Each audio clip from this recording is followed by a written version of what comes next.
היא אמרה לי, הבוקר קמתי ויצאתי מהבית. נשמע פעולה מאוד פשוטה, אבל זה היה ניצחון מאוד גדול עבורה, ניצחון משמעותי. היא בעצם ניצחה את כל הקולות שהיו לה בראש, ששנים מנעו ממנה לצאת מהבית, כי בשביל מה? כיף לי בבית.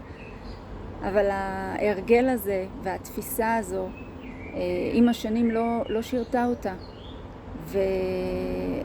ואפילו פגעה, משום שזה יצר בדידות, ריחוק. ובדידות וריחוק זה דבר מאוד לא בריא. אנחנו יצורים מאוד חברתיים. אז כן, זה היה ניצחון מאוד גדול עבורה. וב-NLP יש טכניקות ליצירת הרגלים חדשים, הרגלים שעושים לנו טוב, הרגלים שתורמים לבריאות שלנו, לגוף ולנפש.